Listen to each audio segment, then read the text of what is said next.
সদস্য পূৰ্বশ্ৰী দেৱ আৰু বিশাল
যিটো কথা ভাবিব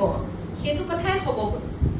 ভৱিষ্যতে আৰু সেইকাৰণে আপোনালোকে বহুত গুৰুত্বপূৰ্ণ যে আপোনালোকে নিজৰ গ'লটো নিজৰ লক্ষ্যটো সুনিশ্চিত কৰা যদি আপোনালোকে এই সময়ত প্লেনিং কৰা ভুল কৰে তেনেহ'লে আপোনালোকৰ জীৱনটো কোন দিশে যাব আপোনালোকে সেই লক্ষ্য নিৰ্ধাৰণ কৰিব নোৱাৰিব আৰু সেইবাবে নিজৰ গ'লটো স্পষ্টকৈ লিখি ল'ব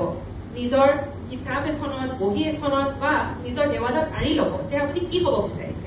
নিজৰ ঘৰৰ মানুহৰ লগত ডিছকাছ কৰি বা আলোচনা কৰি যেতিয়া আমি সেই বেয়া আৰু ভালৰ পাৰ্থক্যটো বুজি পাম তেতিয়া আমি নিশ্চয়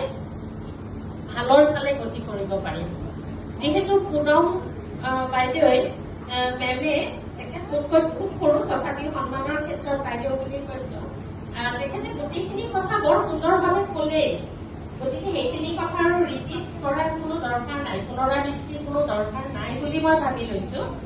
গতিকে ল'ৰা ছোৱালীখিনিয়ে যদি নিজৰ পিতৃ মাতৃৰ মুখখন এবাৰ চাই আৰু ভালদৰে বুজি লয় যে এই দুজন মানুহ যাক মই কেতিয়াও কষ্ট দিব নোৱাৰো সেইটো বুজিব লাগিব ক্ষণিকৰ সফলতাৰ বাবে বা ক্ষণিকৰ সুখৰ বাবে অলপ সময়ৰ বাবে ডোপামিন ৰিলিজ কৰাৰ কাৰণে এটা ৰাতিৰ ভিতৰত যাতে জীৱনটো গুচি নাযায় তোমালোকৰ সেইটো সুনিশ্চিত কৰা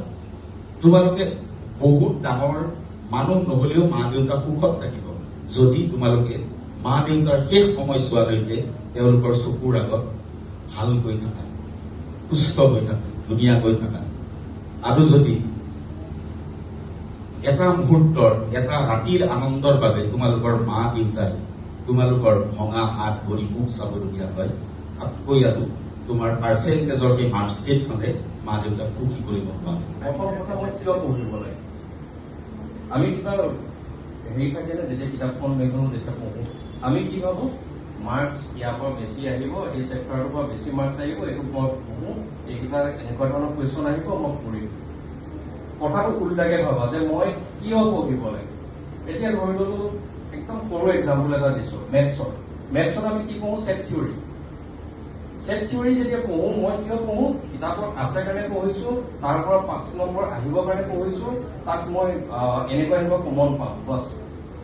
যদি তুমি ভাবা যে ছেট থিয়ৰী কি আমাৰ মোবাইলত আমি সেই বৰ্ডটো পাই আছো মোবাইল হেণ্ডছেট টিভিটো যেতিয়া দেখো তেতিয়া আমি কি বুলি কওঁ টেলিভিছন ছেট অ'কে এইটো ছেট সেইটো ছেট দুইটাৰ মাজত একো ডিফাৰেঞ্চ নাই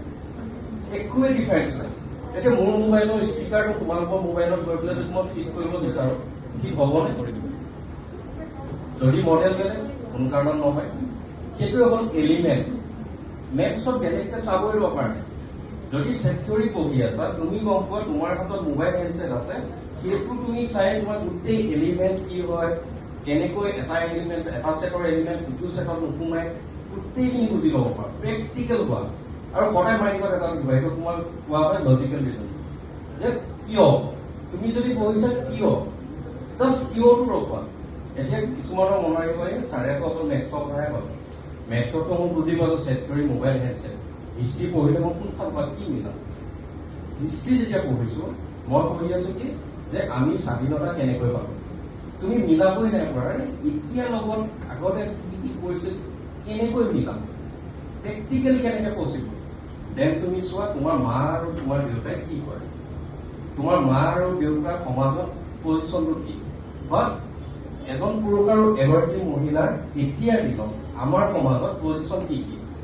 কাৰণ এই পজিশ্যনটো কেনেকুৱা বুলি কৈছো, আমাৰ ভাৰতত এগৰাকী মহিলাই যিখিনি কাম কৰিব পাৰে মেবি কিছুমান ইছলামিক ষ্টেটত সেইখিনি কাম কৰিব নোৱাৰে। চ' কিয়?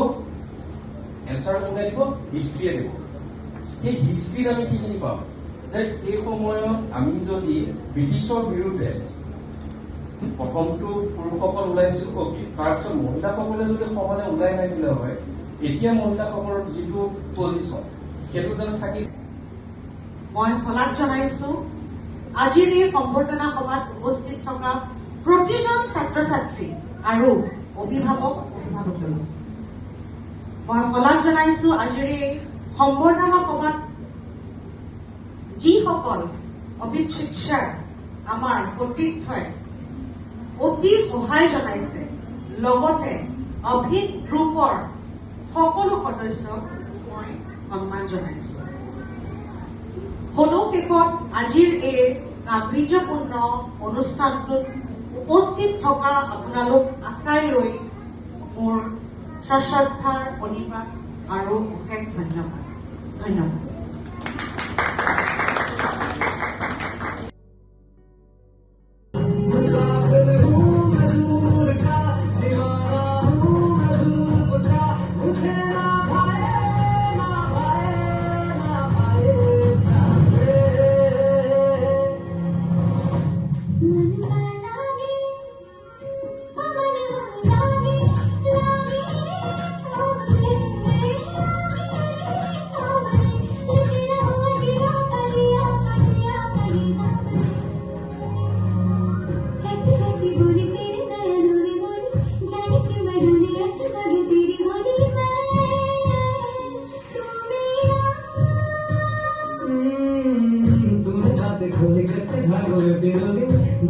रंगोली से खेलूं ऐसे होली मैं ना तेरा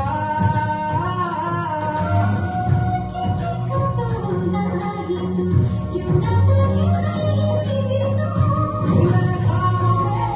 जीते